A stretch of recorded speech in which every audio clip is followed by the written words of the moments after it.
Forging horse hooves.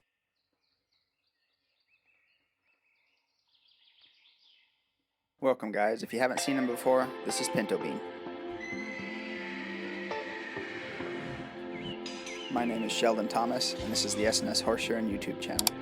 For those of you that have been following the story of Pinto Bean, he had a keratoma in the front of his foot, and he's in the process of recovering. It's been probably about a year and a half now.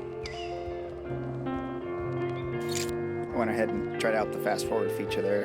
Figured you guys didn't need to see me taking off the shoe again. But anyways, I've been doing a video series every time I shoe him, and so you guys can see his recovery process and how he's coming along.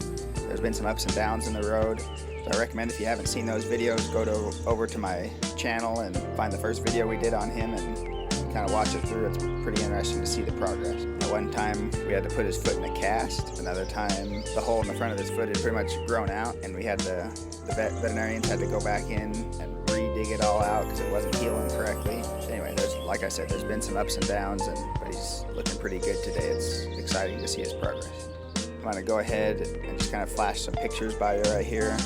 Some different shoeing jobs, some different progress he's made in the past. And like I said, head over to the channel and you can watch the whole series of how Pinto Bean's been coming along.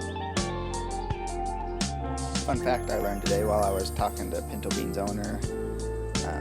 So Pinto Bean's about 17 years old. The owner, before coming up here to go to college, is originally from California.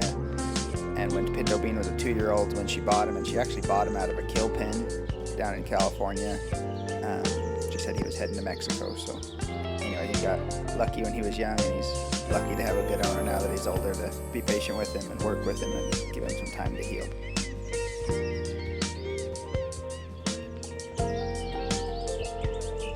Dr. Scholl's insole that I showed in the thumbnail, that's the last step I do, so be patient and I'll show you how I get that done right towards the end of the video.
See there, I'm going to reuse his shoe from last time. Still got some life left in it, so we're going to be eco-friendly and reuse it.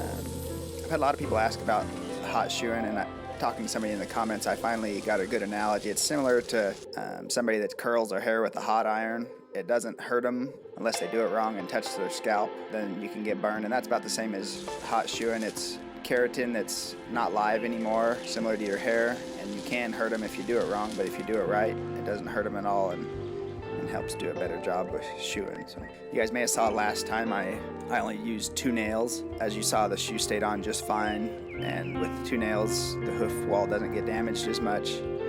This time I'm going to go ahead and put an extra nail in just because as he's getting better, they're letting him have a little bit more turnout, which is good exercise, get good blood flow down to that foot. But also with that, I need to put an extra nail or so in just to hold that shoe on good. Also, that shoe does look a little funny in the back, how it's real extended out the back, coming out the heels, and it's bent in just so he doesn't pull it off. But the reason behind that is the vet saw that he was what's called subluxating his coffin joint. Basically, when he would stand there, his toe would come off the ground a little bit. And so that had him pretty worried, because that has to do with tendon stuff getting involved, and we're not sure why he was doing that. But anyway, they asked me to put a pretty big shoe on him just to give him some caudal support, to support the back of that foot so his toe doesn't come off the ground. And we've been using this shoe for a couple cycles, so that's why we still got that. But we haven't seen that for a while, so maybe this next cycle or so we might be able to get him out of that shoe and get him to one that fits him just a hair better, that's not so full. Okay guys, looks like 3 nails will do it for this cycle. Between the 3 nails and the clips, that'll be plenty to hold the shoe on for the next 5-6 weeks. Remember, he's definitely not in full work yet. He's just still resting and recovering, so 3 nails will be plenty. So this right here is a product called Durasol. It's antimicrobial, gets thrush out of there. So I'm going to stick it, see, on each side of the frog there. And that just, so that pad I'm going to put in there, if there's too much bacteria under there over the cycle of the next 4, 5, 6 weeks, if there's a bunch of bacteria under that pad, it's just going to multiply and divide and cause a big old mess under there. So I throw a little bit of this Durasol in there. I let it dry. You gotta let it dry really good, because this Equipack needs to have a dry foot to stick to really good. Durasol also, kind of in the name, hardens up the foot, which is never a bad thing. Okay, so that blue thing you see in my hand there is just a little foam board, and it's got a sticky tape on the back of it. And if you wanted to, before you stuck that to the foot, you could hit the foot with a heat gun to dry out that Durasol real good and get the sole of the foot real dry, but I feel comfortable with what it is right now. I'm getting ahead of myself a little bit right here, getting the Equipack ready. You actually need to make sure you set the foot down beforehand, because what that does is make sure that sticky board, the foam board, gets stuck to the foot real good. You don't want that coming off halfway through pouring your pad in. So this Equipack is actually a 2-part epoxy type stuff. So that long mixing tip you see on the caulking gun actually has like a swirling mechanism in the tip, which then mixes the 2-part epoxy as it's coming out, which is pretty slick. The rest of this is pretty self-explanatory, but before I run out of time, I want to explain why I'm doing this with Pinto Bean, because you look at the bottom of the foot and you think there's nothing wrong with the bottom of his foot, it's on the front of his foot. So the reason I'm doing this is all of his weight's coming down the bony column of his leg. And then how a horse's foot works is that bony column then is suspended by lamina in the hoof capsule, and the weight is borne by the hoof capsule.